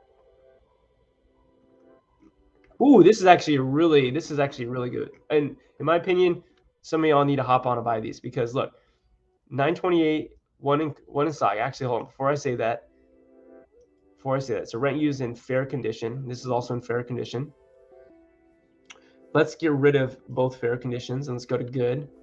Okay, so hold up. Not a great deal, because notice that rent you also has 6 copies in excellent condition. So what I just did there, for everyone who's kind of like, what did you just do, is when I initially came to this listing, what I realized is that, hey, there's only 2 copies, $9, and it goes up to 42. She's like, awesome, like this is going to be a score, right? This book was selling for basically $50. Now I can buy it for $9. After these 2 copies buy out, I can sell for $45. So you're thinking, okay, buy for $10, sell for $45. I'm gonna be making $18. The problem is that I saw Apex Media and Rent You on the listing, and the way that Amazon does this is that if there are multiple listings in different conditions from the same seller, it's going to hide their other conditions. So you can see that right now it's showing the cheapest, which is fair, at $9.27. See, it's even showing Apex at $9.28 fair. So what I did is I said, okay, let's go over to the filter, and under the use filter, let's get rid of the fair to see if those sellers have more copies available. And you can see that Rent You has 6 copies available at $12.34 in excellent condition. And then they also have Apex actually has 1 copy at $28. So technically there's actually 7 copies after those 2 initial copies sell out before you get to 40. So even though you, like, someone's gonna come along, this is a mistake that a lot of new online book arbitrage sellers are gonna make. They're gonna buy these 2 copies, and then they're gonna realize that the price now is $12. And it's because Rent You has more copies, just in a different condition that Amazon's hiding. So in order to get to $42, you're gonna have to, these 2 have to sell, and then another 7 have to sell. So it basically has to be 9 sales with no other FBA sellers coming on the listing, which is probably unlikely, in order for this to rebound back up to 49. So that initially looked like a great deal, and actually it still might be a decent deal, because used offer count is historically low. What I would say determines whether or not we buy this is looking back at this other Keepa chart for this newer edition. So we want to see the newer edition be very steady in this price. We want to make sure that it's nice and stable, which it is. So it's above $100. So I would say that this is probably still an okay book to buy, but just note that basically 7 copies have to sell out before this thing goes back up. So it's not as great of a deal as I thought it would have been, if that makes sense. Okay. You're welcome, Glenn. No worries. Marla says, I'm new. When you were just starting out years ago, when you're going to thrifts, libraries, etc., what was your starting price point back then? Good question.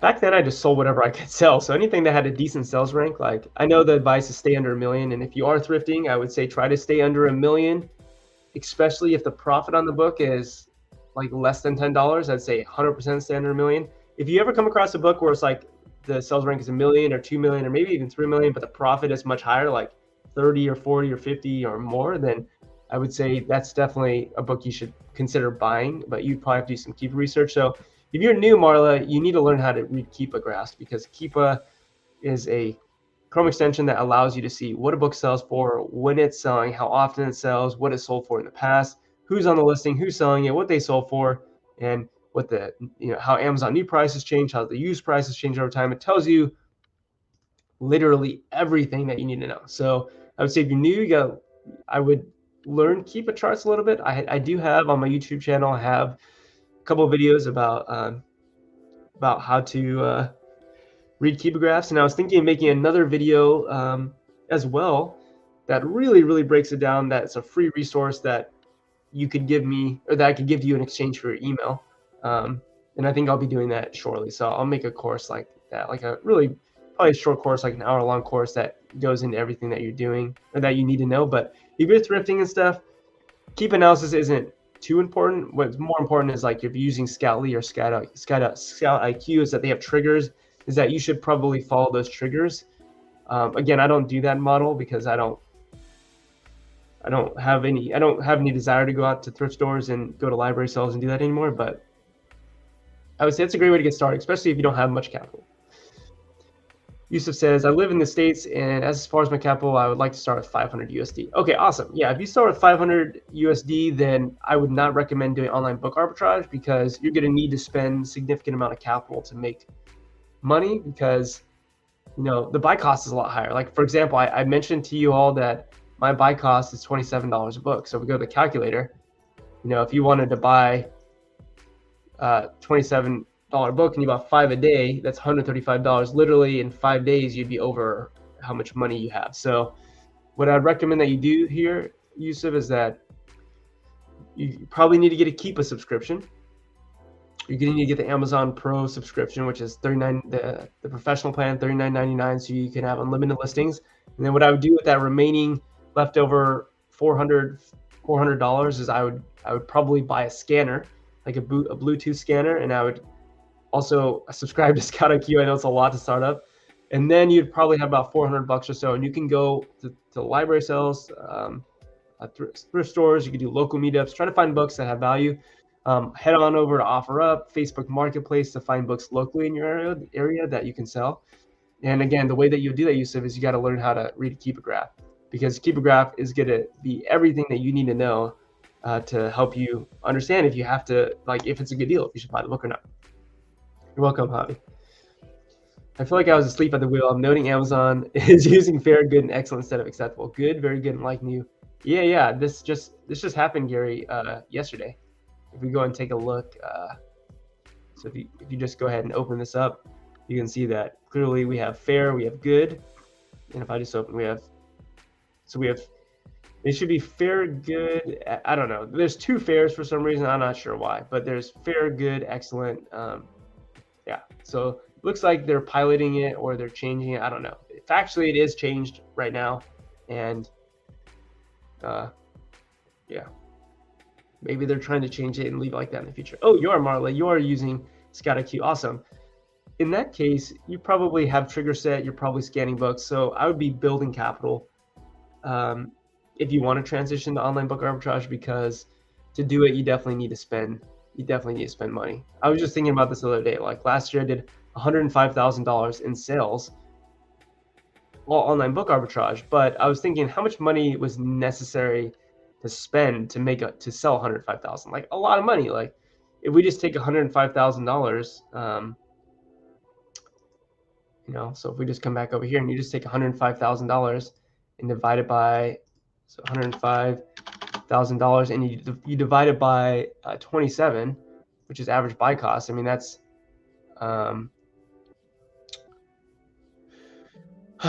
wait, am I doing the math right here?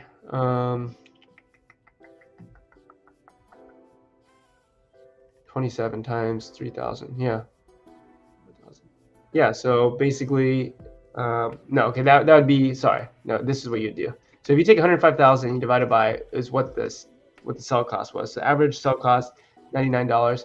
It's just 1,000 books, right? And if 1,000 books cost you, if each of those books cost you $27, I mean, you'd have to spend about $28,000 in a year to be able to sell basically $105,000 a book. So you have to have some capital, and it's not like you have to have $28,000 a day, but you have to spend $28,000 over the entire year. So you have to have some capital to do that for sure. So I would say build some capital. Then once you've built some capital, take a look at Keepa deals, take a look at Flipmine, take a look at Keepa product finder, and then just make sure that the deals you're coming across are great deals and not just decent deals. Because if it's just an okay deal, like buy for 20, sell for 45 or 50, like you're tying up a lot of your capital. You should really be finding books that buy for 25, sell for 100. But that's gonna take time. It's gonna take definitely a lot of practice, but you can do it. You just have to, you got to put in the time to do it though. Like it doesn't just come, easy. Like you have to put in some time. So over on Flipmine, $22.94 for this book. Last 4 or 5 sales have been about $50. That's interesting. But here's what I mean. Like this is not a great deal. This is an okay deal because I mean this book has historically sold for less in the past. It sold for 12 or 13 bucks. Also, even though it has sold a few times at 50, it hasn't sold a lot. So I mean, in this sell here's at 37. So I mean, if you sell this at 45 and you pick it up for 22, like yeah, you can make a little bit of money, but that's not a great deal. Like you're 32% ROI, but this is only going to sell maybe once per month. So that's not a great deal, right? That's something that for online arbitrage seller, if you don't have a lot of capital, you should stay far away from that. But obviously if you got this at a thrift store for $1, then all of a sudden, you don't need to sell for 45 to make money. You can sell for $29.99 or like 25 bucks as a prime seller. That would probably sell really quickly. So yeah, I hope that makes sense. Yeah, exactly. Seth nailed it on the spot. By the way, if you're new and you haven't seen this dude, Checkmate Flips, check him out. He's over on Checkmate Flips YouTube channel. Does a lot of eBay to Amazon. He doesn't necessarily do books, but does a lot of electronic stuff. Cool guy. Go over to his channel. He said, yeah, and if you have less capital, you need to be pickier about the speed things sell at and also the ROI, 100%. And we got Mike here as well. Last year I spent $2,200 at Goodwill for thrifted books. There you go. I mean, so it looks like you got your accounting done, Mike, which is awesome. Funny thing, Mike, is I've probably spent, I don't know the breakdown from the Amazon sellers that I bought from on Goodwill, but I know I buy a lot of books from Goodwill. So I would bet I've probably spent at least $5,000 at Goodwill on Amazon, buying books from Goodwill and Amazon. Glenn says, spend time, not money. Exactly. You have two resources, especially if you're starting. You have time, you have money. So you have a capital resource and you have time resource. And if you don't have the capital right now, then you need to spend a lot more time to help you build the capital. And then once you transition to having more capital, then use some of that capital to buy back your time. And that's kind of the stage that I'm in.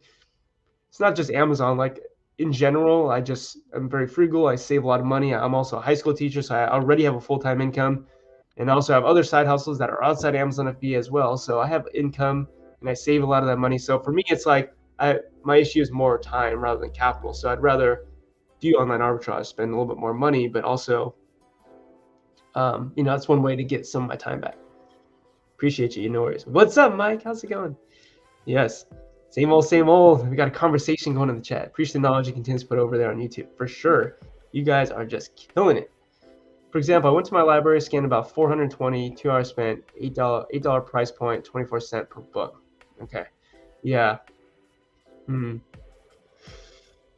price point, do you mean like that's the average sell price? Because I know that if you sell books for like less than $10, Amazon's going to take pretty much all of that in terms of fees. So Marlo, what I would say is, that's so funny. Marlo, what I will say is that don't sleep on the Facebook Marketplace, offer up Craigslist local deals. Like, I bought this book here. Oh, this was in my last YouTube video. I bought this book for 25 bucks. So I started with $0. In the first episode, I was able to buy this book for $25. And this book sells for over $100. And now it's just a local meetup. So if you think about so if I sell that book for, if I sell that prime for over $100, then, I might make like 60 or 70 bucks on that book. And if you think about books that you sell for $8, you might make $1 or $2 per book. So that one book that I picked up might equate to selling 40 books at $8 in terms of what the price comes out to. So I feel bad for $8. But again, thrift model, I think, is good. It's just high volume, like you said, but don't sleep on the Facebook marketplace, Craigslist, Let Go, OfferUp, free book pickups. Like that's really good help. Have I leveraged my position as a teacher to get some background doors open? I never have, even though I probably could have. I think you specifically mean with like my library at my school. I've never done that because I felt a little bit weird about maybe there's a conflict of interest, and I'm like, hey, can I sell some of the books that our school doesn't use? Or so I haven't done that. Although one time, Mike, I will tell you that at the beginning of the school year, our school was throwing out a bunch of books into the dumpster, and I may have gone back there and looked at a couple of them, but they were throwing them away. So you know what? But that definitely is a good idea. In terms of like going to thrift stores, Goodwill, stuff like that, I've never used that to my advantage. Although generally when you tell people you're a teacher, usually the feedback or the response that people have is usually a good response. So, you know, I will say that it definitely doesn't hurt to say that I'm a teacher. And I mean, it's true. So what's my minimum e-score? Ooh, good question, Javi. Depends on the ROI. And also depends on if you mean FBM or FBA. Like I'll definitely list a book with an e-score of 0 on fulfillment by Amazon or not on merchant fulfills, MF, if I think that the book has a good realistic chance of selling. Like a lot of the times books don't sell not because nobody wants the book, but because of other factors, like people who are listing the book are pricing it way too high in terms of what it historically is worth.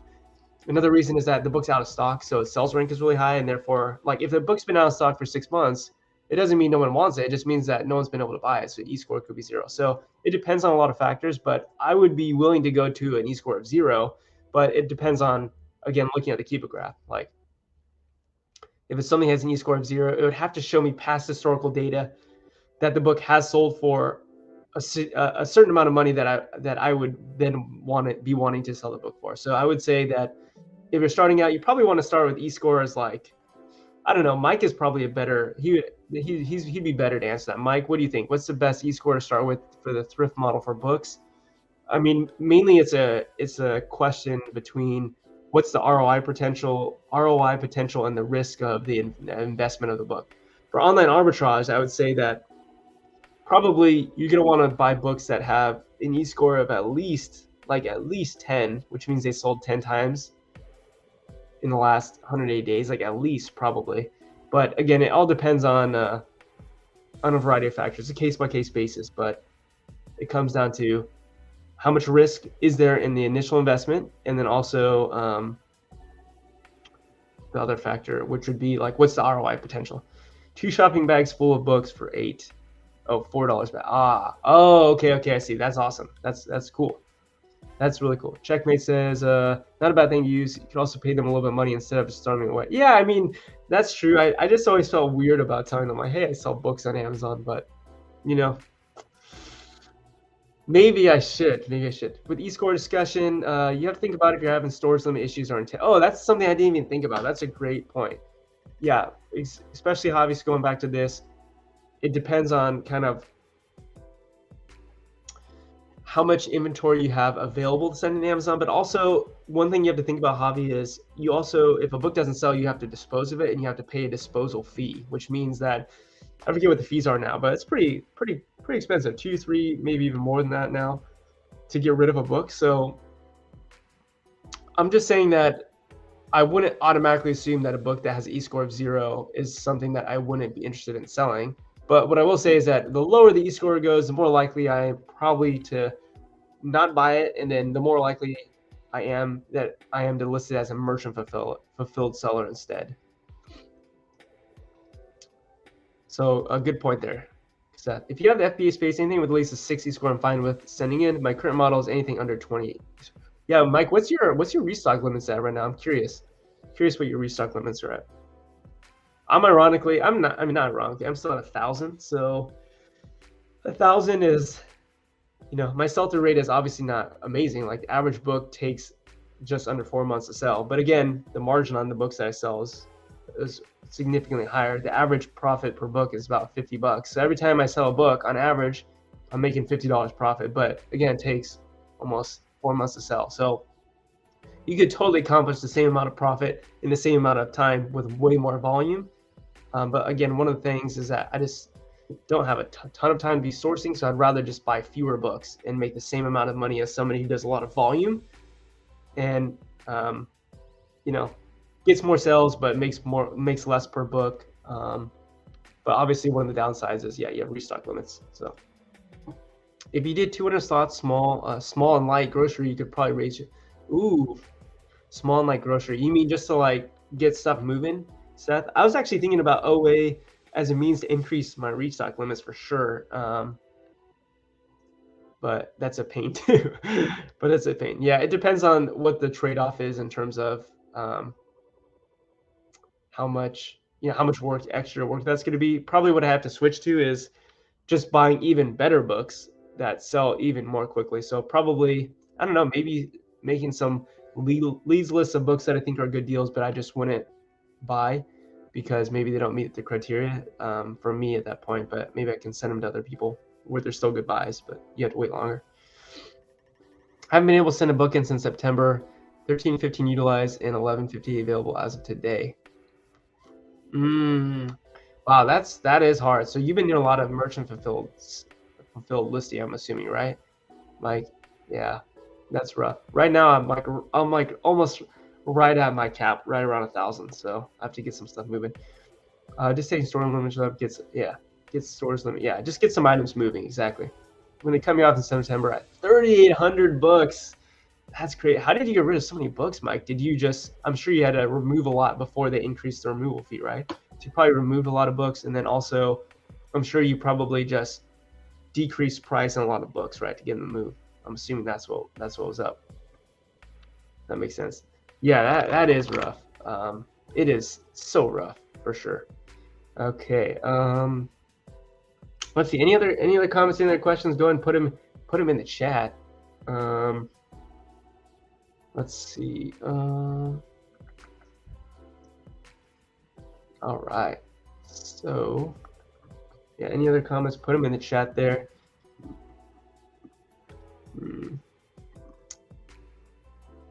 Go here. Let's see. Okay, I probably am gonna end out the stream here pretty quickly. I do want to just post or paste a couple of things real quick in the chats.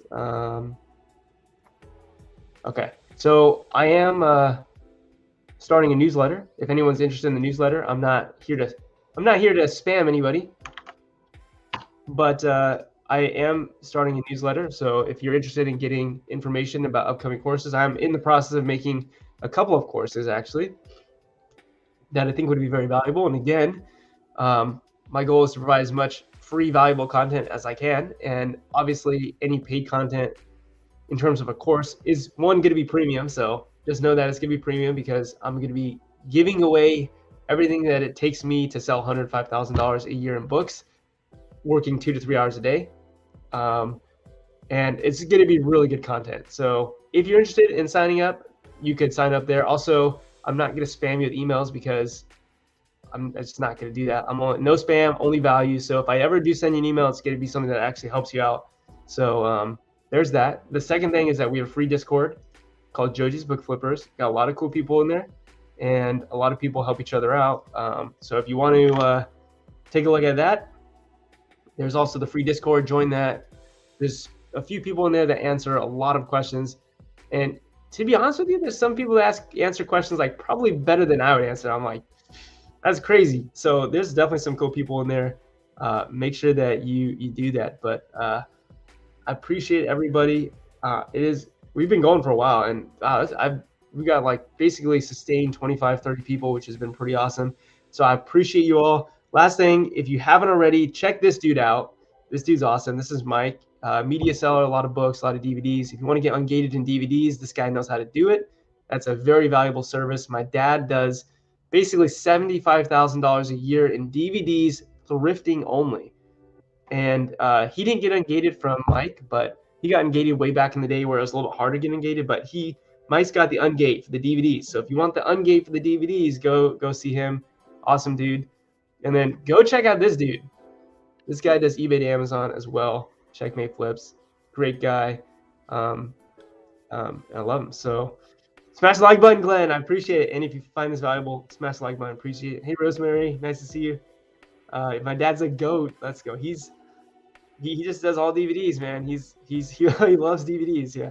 So it's funny. All right, everybody. Appreciate you all so much. Have a wonderful weekend, and I'll see you next Saturday, 6:30 a.m. PST. We'll do some live sourcing, and I gotta go. Peace.